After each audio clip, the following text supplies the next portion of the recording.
জ্বালানি তেলের দাম বাড়লেই সবচেয়ে বড় ধাক্কা লাগে কোথায়? বড় শিল্পে নয়, বরং ক্ষুদ্র ব্যবসার ভেতরেই। রাজধানী সহ দেশের বিভিন্ন এলাকায় ছোট দোকান, ভ্রাম্যমাণ ব্যবসায়ী আর ক্ষুদ্র উদ্যোক্তারা বলছেন তেলের দাম বৃদ্ধির প্রভাব সরাসরি পড়ছে তাদের আয়ে ব্যয়ে। তেলের দাম বাড়ার সঙ্গে সঙ্গে বেড়েছে পরিবহন খরচ, আর সেই বাড়তি খরচই এখন পণ্যের দামে যুক্ত হচ্ছে। ফলে একদিকে বাড়ছে পণ্যের দাম, অন্যদিকে কমে যাচ্ছে ক্রেতার সংখ্যা। ১৯ এপ্রিল ২০২৬ থেকে কার্যকর নতুন দামের ডিজেল ১১৫ টাকা, কেরোসিন ১৩০ টাকা, অকটেন ১৪০ টাকা এবং পেট্রোল ১৩৫ টাকা লিটার নির্ধারণ করা হয়েছে। যেখানে ডিজেলের দাম বেড়েছে ১৫ টাকা, কেরোসিন ১৮ টাকা, অকটেন ২০ টাকা এবং পেট্রোল ১৯ টাকা পর্যন্ত। এই মূল্যবৃদ্ধির প্রভাব এখন সরাসরি পড়ছে খুচরা বাজারে। দাম বাড়লে তো এখন আসলে আমাদের ক্রয় ক্ষমতার বাইরে যাবে, এটা ঠিক আছে, আমাদের কষ্ট হবে, এটা ঠিক আছে, কিন্তু কিছু তো করার নাই। সমসাময়িক তো একটু কষ্ট তো হবেই, কথা বোঝেন নাই? সমসাময়িক যেটা কষ্ট হবে এটা মাইনে নিতে হবে।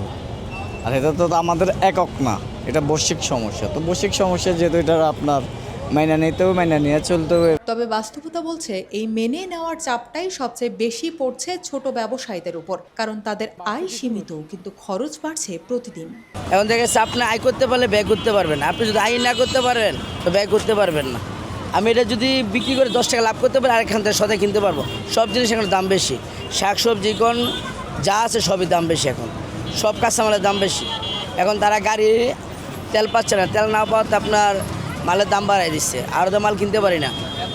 এক কথায় বলে ভাই এখন আপনার মাল আসে না, গাড়ির জন্য মাল আনতে পারি না, গাড়ি আসে না, ডাইরেক্ট গাড়ি ভাড়া পায় না, ভাড়া ডাবল হয়ে গেছে। আমরা কি বলবো ভাই, আমাদের কিছু করার নাই। পরিবহন খরচ বাড়ার কারণে পণ্য আনা নেওয়া কঠিন হয়ে পড়েছে। ফলে অনেক ব্যবসায়ী আগের মতো নিয়মিত পণ্য তুলতে পারছেন না। এতে বাজারে সরবরাহেও প্রভাব পড়ছে।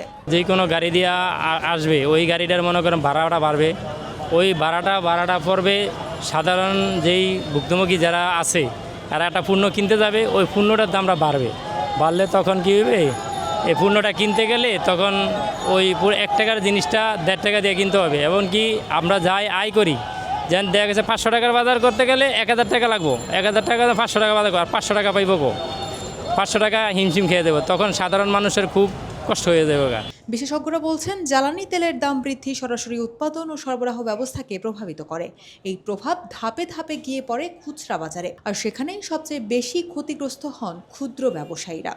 অন্যদিকে পণ্যের দাম বাড়ায় ক্রেতারাও আগ্রহ হারাচ্ছেন, ফলে বিক্রি কমে যাচ্ছে আর ব্যবসায়ীদের আয়ও কমছে। এই দ্বিমুখী চাপে পড়ে টিকে থাকায় এখন চ্যালেঞ্জ হয়ে দাঁড়িয়েছে অনেকের জন্য। কেউ কেউ বলছেন যদি এই পরিস্থিতি দীর্ঘস্থায়ী হয় তাহলে অনেক ক্ষুদ্র ব্যবসায়ী ব্যবসা গুটিয়ে ফেলতে বাধ্য হবেন, কারণ প্রতিদিন লোকসান গুণে ব্যবসা চালিয়ে যাওয়া দীর্ঘমেয়াদে সম্ভব নয়। তেলের দামের এই ঊর্ধ্বগতি যদি নিয়ন্ত্রণে না আসে তাহলে দেশের হাজারো ক্ষুদ্র ব্যবসায়ী কতদিন এই চাপ সহ্য করতে পারবেন? নাকি একে একে বন্ধ হয়ে যাবে তাদের জীবিকার পথ?